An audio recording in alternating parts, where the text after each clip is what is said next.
Salut les amis, j'espère que tout le monde va bien. On est parti aujourd'hui, 54e épisode de cette série Tour du Monde où on découvre les actus foot qui sont tombés depuis 24 heures. Et on va démarrer du côté de Barcelone où l'avenir de Xavi serait de nouveau remis en question. Alors c'est difficile vraiment d'y voir clair du côté du Barça. Joan Laporta, le président catalan, aurait décidé que Xavi ne sera pas l'entraîneur du Barça la saison prochaine. C'est particulier, alors c'est une information qui nous vient d'un média, El Monarach, donc certainement un média catalan. C'est un peu surprenant parce que, on rappelle, début janvier, Xavi annonçait son départ. Il y a à peu près un mois à peine, il y avait eu une réunion entre Laporta, le président, et Xavi, l'entraîneur, et cette réunion avait abouti sur un accord pour que Xavi continue la saison prochaine. Donc difficile de démêler le vrai du faux, et pour le moment, voilà, je précise que quand même cette information, elle n'a pas été reprise par la presse espagnole. C'est un petit média. Est-ce qu'il y a de la fiabilité derrière ? Pas certain. On continue avec le futur maillot du Borussia Dortmund, le finaliste de la Ligue des Champions, qui vient de dévoiler son maillot pour la saison prochaine. Sergio Conceição aurait refusé le poste d'entraîneur de l'Olympique de Marseille. Le Portugais a rencontré Pablo Longoria par courtoisie, mais préfère rejoindre l'AC Milan qui jouera la Champions League. En même temps, c'est plutôt logique. Entre l'AC Milan et l'Olympique de Marseille, je pense qu'il n'y a pas débat à l'heure actuelle. Un supporter de l'OM joue le rôle de Fabrizio Romano pour annoncer l'arrivée de Paulo Fonseca au club. Bon, ça c'était sur les réseaux sociaux. Pour le moment, il n'y a pas d'officialisation, même s'il y a des pourparlers entre Paulo Fonseca et l'Olympique de Marseille. Il y a 16 ans, jour pour jour, ça c'est une information assez dingue, il y a 16 ans, jour pour jour, Amara Diané permettait au PSG de se maintenir en Ligue 1, et on a bien dit se maintenir en Ligue 1, à la dernière journée lors d'un déplacement à Sochaux, 38e journée. Aujourd'hui, et grâce à cet homme, le PSG n'a jamais connu la relégation, et aujourd'hui, le PSG a changé de dimension. Si certains sont nés, je ne sais pas, par exemple en 2010, en 2009, ces jeunes supporters du Paris Saint-Germain n'ont quasiment jamais connu des moments difficiles dans le sens où le PSG n'a pas toujours été une équipe qui était championne quasiment tous les ans. Avant l'arrivée des investisseurs qataris, le PSG parfois avait de bonnes saisons et parfois aussi était un peu plus dans le dur, et cette saison-là, il y a 16 ans, c'était vraiment plus compliqué pour les Parisiens. Isco et Nacho devraient être inclus dans la liste de Luis de la Fuente pour disputer l'Euro. En revanche, la présence de Pedri n'est pour le moment pas certaine. On continue les amis avec une petite information sur la diffusion des matchs de Ligue 1, les droits TV tout simplement. La Ligue 1 chez beIN Sport, ça en prend le chemin. Il y a un accord qui aurait été trouvé entre beIN et la LFP pour valoriser les droits TV domestiques à hauteur de 700 millions d'euros, condition imposée par beIN qu'une solution financière soit trouvée avec son distributeur Canal+. Affaire à suivre sur les prochains jours et prochaines semaines. Peut-être que la Ligue 1 pourrait faire son retour donc sur beIN Sport. On continue avec une petite information. Le Barça s'est imposé hier 2-0 du côté d'Almeria. Le Barça conforte sa deuxième place au niveau du classement. En plus de ça, Gérone avait été battu, donc c'est plutôt une bonne opération. Au niveau du classement pour les Catalans, doublé de Fermín López. Une information en Angleterre, Championship, la deuxième division. Hier avait lieu la première demi-finale de barrage pour accéder à la première ligue. Leeds recevait hier Norwich. Leeds s'est imposé 4-0, donc Leeds est qualifié pour la finale. L'autre demi, c'est ce soir entre Southampton et West Bromwich. Olivier Giroud, 37 ans, et Warren Zaïre-Emery, 19 ans, 5 mois et 8 jours d'écart. C'est quand même assez dingue. Giroud, à 37 ans, va participer à l'Euro, et Warren Zaïre-Emery, tout juste majeur, lui va participer aussi à l'Euro, et il l'a dit d'ailleurs hier au JT de TF1. Il passera le bac par la suite, parce que il y a l'Euro avant, donc il a eu une petite dérogation pour passer le bac un petit peu plus tard. Didier Deschamps qui justifie le choix du retour de N'Golo Kanté. Il nous dit NJ, peu importe la situation, il n'y a jamais de problème. C'est un ange, tout le monde l'aime bien dans le groupe.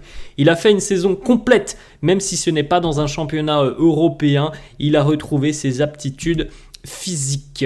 On continue les amis avec une autre information d'un autre journaliste ou pseudo-journaliste, je ne sais pas, en tout cas je ne connais pas. Xavi pourrait finalement quitter le Barça la saison prochaine, les prochains jours seront décisifs. Bon, on va attendre, on en a parlé tout à l'heure, on va attendre quand même qu'il y ait un journaliste ou alors un média sérieux, fiable et qui a déjà des informations qui nous sortent cette véracité de l'information. L'OM tente sa chance dans le dossier Sergio Conceição. Bon, on l'a dit tout à l'heure, ça semble quand même assez difficile pour l'Olympique de Marseille. Gilles Boulot, justement, qui pose la question à Warren Zaïre-Emery, comment s'organiser entre le bac et l'Euro ? Réponse de Warren Zaïre-Emery qui nous dit « J'ai demandé à passer le bac en septembre pour être plus tranquille et me concentrer sur le foot et après l'été, réviser mes cours pour le bac. J'espère avoir les deux. » Et c'est tout ce qu'on lui souhaite à Warren Zaïre-Emery. Les absents de la liste de Didier Deschamps pour l'Euro: Lucas Digne, Mohamed Simakan, Jean-Claire Todibo, Disasi, Malo Gusto, Lesmelou, Verretou, Guendouzi, Nkunku, Michael Olise, Moussa Diaby, Alexandre Lacazette, Ben Yedder ou encore Jean-Philippe Mateta. Qui auriez-vous rajouté à la liste ? Bon, après, il y a 26 noms à prendre, il en a choisi 25, Didier Deschamps, donc si on veut, on peut faire une liste de 50 noms qui ne sont pas là, il y a des choix à faire, c'est comme ça. Voilà la liste complète, les amis, des Bleus retenus par Didier Deschamps pour participer à l'Euro. Alors, on rappelle qu'il aura de nouveau une liste, cette fois-ci, une liste officielle à envoyer à l'UEFA, je crois, début juin. La liste donc, Alphonse Areola, Mike Maignan et Brice Samba évidemment pour les gardiens de but, défenseurs Jonathan Klaus, Théo Hernandez, Ibrahima Konaté, Jules Koundé, Ferland Mendy, Benjamin Pavard, William Saliba, Dayo Upamecano, milieu de terrain Kamavinga, Fofana, Griezmann, N'Golo Kanté, vous l'avez compris, retour de N'Golo Kanté, Rabiot, Tchouaméni, Warren Zaïre-Emery, attaquant le jeune Bradley Barcola qui est présent, Kingsley Coman, Dembélé, Giroud, Kolo Muani, Mbappé et Thuram. On enchaîne les amis avec cette information. Olivier Giroud, 37 ans, il va disputer évidemment sa dernière grande compétition avec les Bleus cet été. Doit-il être l'attaquant titulaire ? C'est une question qu'il faut poser à Didier Deschamps. Ils sont dans la liste, Aurélien Tchouaméni et Kingsley Coman. On rappelle que les deux joueurs pour le moment ne sont pas encore remis à 100% de leurs blessures, mais sont bien présents dans la liste. Donc ça veut dire évidemment qu'on pense du côté de Didier Deschamps, du staff et du corps médical que les deux joueurs pourront revenir à temps pour le début de l'Euro. Première sélection aussi pour le jeune Bradley Barcola. Félicitations à lui. Sa seconde partie de saison avec le PSG a été de haute facture et je trouve qu'il mérite sa place. Il peut apporter, je trouve, de par ses caractéristiques. C'est un joueur assez fulgurant, Bradley Barcola. Je pense qu'il peut apporter aussi dans ce groupe de l'équipe de France. N'Golo Kanté de retour pour disputer l'Euro 2 ans après sa dernière sélection. Alors c'est vrai qu'il a enchaîné une saison sans blessure. On se souvient du côté de Chelsea, les 2-3 dernières saisons avec les Blues de Chelsea avaient été très compliquées parce qu'il y avait pas mal de pépins physiques. Là, même si c'est en Arabie Saoudite, en tout cas, il a beaucoup joué tout au long de la saison sans avoir été blessé. C'est tant mieux pour N'Golo Kanté et c'est tant mieux pour l'équipe de France. On sait à quel point il peut faire beaucoup de bien au milieu de terrain.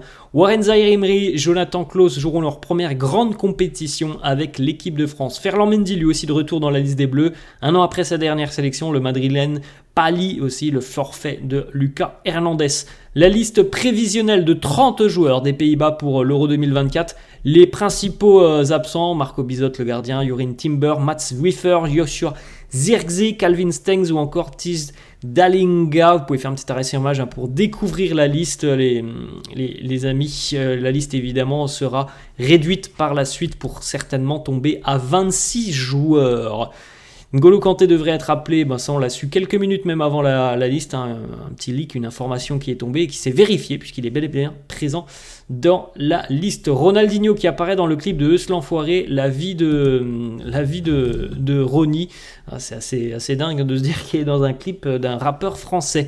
On continue les amis avec la ressemblance impressionnante entre Kylian Mbappé et sa statue de cire. Lequel est le vrai ? Bon, je pense que vous avez quand même trouvé, mais en tout cas, c'est vrai que la ressemblance est troublante. Voici les 10 athlètes les mieux payés au monde selon Forbes. Cristiano Ronaldo domine ce classement à 240 millions d'euros.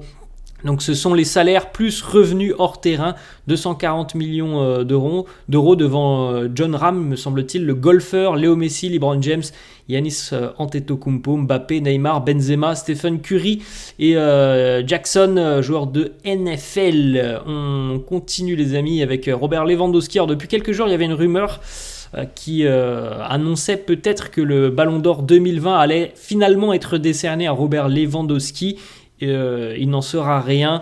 La rumeur a été démentie par les organisateurs du Ballon d'Or, Nicolas Manissier, qui nous dit: je peux lever tous les doutes et toutes les spéculations, nous n'envisageons pas d'attribuer le Ballon d'Or à Robert Lewandowski pour la saison 2020 et pour l'année 2020. Kylian Mbappé qui inaugure sa statue au musée Madame Tussaud de Berlin. Il ressemble plus à Kylian que moi. Voilà les mots de Mbappé.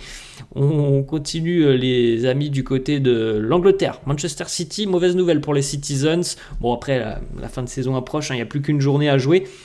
Mais en tout cas la dernière journée se fera sans Ederson qui est forfait jusqu'en fin de saison. Le Brésilien souffre d'une fracture de l'orbite. Il manquera donc la dernière journée de championnat et la finale de FA Cup. C'est vrai, j'ai oublié aussi que City est en finale de FA Cup face à Manchester United. Normalement, Ederson devrait tout de même être présent pour la Copa América avec le Brésil. Max Allegri, la Juventus, c'est terminé. Selon le journaliste italien Matteo Morento, la Juve fait de Thiago Motta sa priorité pour lui succéder. La FIFA songe à autoriser les ligues nationales à organiser des matchs de championnat en dehors de leur territoire. Un groupe de travail de 10 à 15 membres a été créé pour examiner l'idée. Si le projet est validé, nous pourrions par exemple assister à des classicos Barça-Real aux États-Unis ou en Arabie Saoudite. Ça reste à voir. Je pense évidemment que ce soit du côté du Barça, du Real, des supporters. Personne ne sera favorable à ce qu'un Classico soit délocalisé. Et pour les supporters, vous vous rendez compte quand même, tu payes un abonnement. Alors, il y aura certainement beaucoup de formules, mais est-ce que tu as envie de voir ton équipe aller jouer un Classico, un match vraiment particulier à l'autre bout de la planète ? J'en suis pas sûr, même si je pense que derrière tout ça, il devrait y avoir des sommes astronomiques. Je suis pas sûr que ça soit aussi simple que cela. La liste de l'Allemagne pour l'Euro 2024, vous pouvez faire un petit arrêt sur image, les amis, pour découvrir un petit peu les choix de Julian Nagelsmann. À noter quelques absences qui semblent être importantes. Mats Hummels, Niklas Süle, Goretzka, Werner, Brandt ou encore Serge Gnabry, mais lui, Serge Gnabry, il est forfait. Le maillot de gardien de but pour Manchester City la saison prochaine, donc c'est Ederson là, qui le porte. Maillot avec une coloris assez spéciale. C'est rare d'avoir des gardiens qui portent ce genre de coloris. Jesus Navas, légende du FC Séville, va quitter le club andalou en fin de saison, libre de tout contrat. Écoutez bien les amis, il a disputé 684 matchs pour le club, c'est le club de sa vie évidemment, le FC Séville. 38 ans, donc est-ce qu'il va continuer sa carrière ? C'est une question que l'on peut se poser. En tout cas, j'espère qu'il aura de la part de l'Estadio Ramon Sanchez Pizjuán un accueil chaleureux lors de son dernier match à domicile.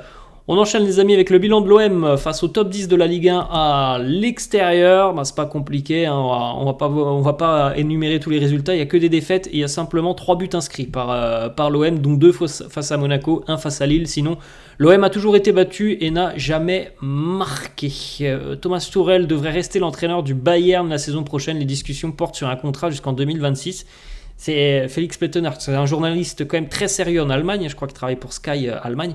C'est quand même hyper particulier là, ce que l'on entend, que ça soit du côté du Barça, Xavi veut partir, on a des discussions, au final il va rester, et là on apprend que ça sera peut-être pas lui l'entraîneur. Du côté du Bayern, ça fait des semaines et des semaines qu'on nous dit que Tuchel sera pas l'entraîneur, et là ça fait quand même depuis cette semaine, mais il y a aussi déjà 2-3 semaines en arrière, il y avait cette information qui nous disait Thomas Tuchel, c'est pas une officialisation qu'il quitte le Bayern. C'est quand même hyper particulier, j'ai jamais trop vécu ce genre de choses. Pour un entraîneur, je parle, c'est rare quand même qu'on nous dise il va quitter le club, surtout vu la saison du Bayern, quand même difficile de se dire que Tuchel pourrait rester sur le banc. Mais comme on l'a dit, je crois on en a parlé hier, il n'y a pas 50 000 options à l'heure actuelle des entraîneurs libres, mais c'est quand même assez dingue de se dire que depuis 3-4 mois on nous dit qu'il va quitter le club. Lui-même a dit on a un accord avec le Bayern pour que je quitte le club, et on a beaucoup de médias qui nous annoncent que c'est pas fait, loin de là. Regardez ce qui s'est passé aux États-Unis. Un raton laveur a fait éruption sur la pelouse d'une rencontre entre Philadelphie et New York. C'était bien difficile d'ailleurs de le capturer. L'AC Milan fait de Paulo Fonseca sa priorité pour le poste d'entraîneur. 2 autres entraîneurs sont envisagés si Fonseca refuse, Gallardo ou Sergio Conceição. Donc au milieu de tout ça, il y a aussi l'OM, puisque l'OM a ciblé Fonseca. L'OM, vous l'avez compris, a discuté avec Conceição, ça ne se fera pas. Et il faut rappeler aussi que Gallardo, avant qu'il ne rejoigne l'Arabie Saoudite, il y avait eu je crois, des discussions avec l'Olympique de Marseille. Donc ce trio d'entraîneurs, on en a déjà parlé du côté de l'OM. Voilà les amis, la fin de cette vidéo. J'espère que ça vous a plu. N'hésitez pas comme d'habitude à lâcher un petit pouce bleu. N'hésitez pas non plus à vous abonner à la chaîne. Je vous laisse et je vous dis à la prochaine. Ciao à tous.